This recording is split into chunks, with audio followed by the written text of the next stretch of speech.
All right, everyone. So this is your third essay. This is your character analysis essay. So you guys have read a number of works in this unit that all dealt with romanticism, romantic ideals, romantic characters. And so really what we're doing is we're focusing on one or two characters every choice. So you could do this either as a single character analysis or you could do this as almost a comparative character analysis. Whichever one you choose is fine.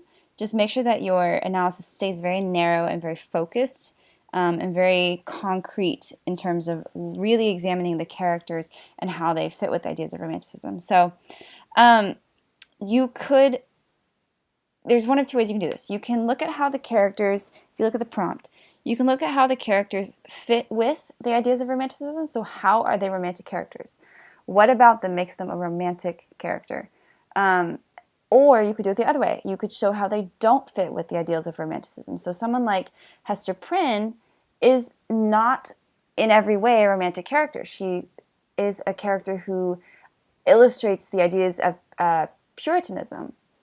And Hawthorne is critiquing Puritanism through her. Whereas Pearl is a romantic character. She is the embodiment of romantic ideals. So how you formulate this is up to you. Whatever you do, I want you to make sure that you use good, specific literary terminology, character terminology. So look at how do the characters grow? Are they flat? Are they dynamic? Do they have growth throughout the story arc? Do they have a resolution in the end? Are they passive? Are they active characters? Are they fully developed? So if you really need a reminder of this, remember, go back to that week 1 document where we talked about how to analyze literature. I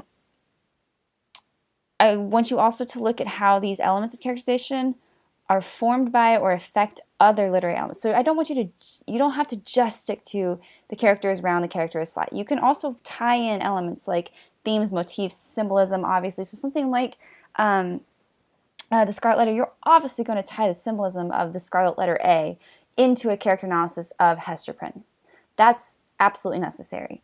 So the main focus should be analyzing the character, but you're definitely going to want to tie in the other elements of the literature to it, which is where your graphic organizer should come in and help you. So you can look at plot, you can look at themes, motifs, symbolism, imagery, hyperbole, look at the writing itself, look at the alliteration, look at the whatever it might be.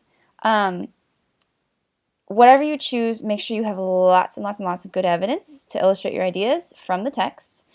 And you're going to need to have 2 scholarly sources to support your claim. These have to be sources from the TCC database or Google Scholar, but they must be scholarly articles. They can't be, from the text itself. So using the bio or the information from the book is not what I'm looking for. That does not count as a scholarly source. So make sure that you go to the actual database like I had you do, find 2 scholarly sources. And all of these works, all of these authors have plenty of scholarship on them.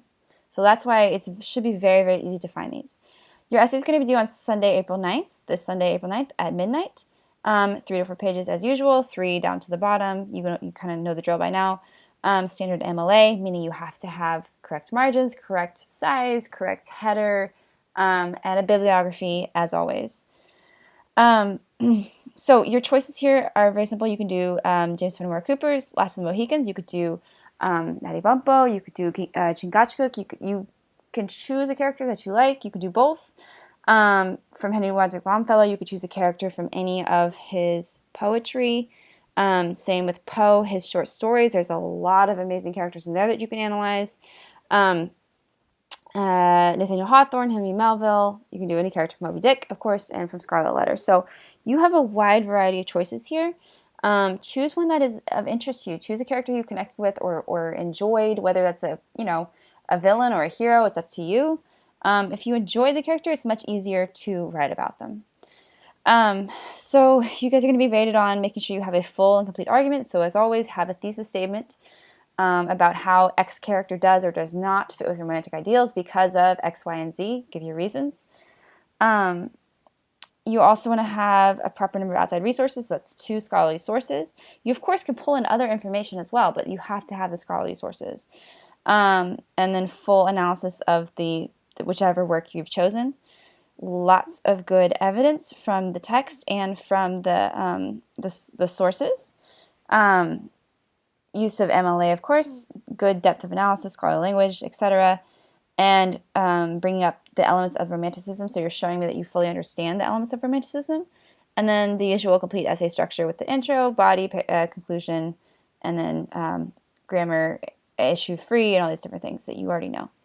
I did want to say one more thing. If you want to bring in some biography, as you have been doing, of either the era or the authors, that's not a bad idea either. Some of these you would want to do that more than the others. So someone like Herman Melville, you definitely could bring in his bio. Same with Poe. You would want to bring in the fact that he battled mental illness and had a lot of issues with, depression, these different things, and that definitely informs his writing. As a romantic Gothic or the Gothic Romanticism author, that's something you want to bring in. Some of them like Longfellow, maybe not quite as much, except maybe to point out that he did write a lot about Native culture, but he wasn't Native. So there's sort of a filter on what he's writing about. You could bring up something like that. So what you bring up is up to you, but really keep a focus on the characters and analyzing the literature more than anything, and then all the other things can kind of fit with it. If you have questions as you write this week, let me know. I'm trying to go through and make sure I can give some comments to people who post on the discussion board early in the week. Otherwise, hopefully you have some fun with this one and really dive into those characters and use those scholarly sources to help you. They bring up a lot of great points. Don't let that be what you talk about only, but bring in their ideas to help support your argument. As I said, if you have questions, let me know. Otherwise, best of luck.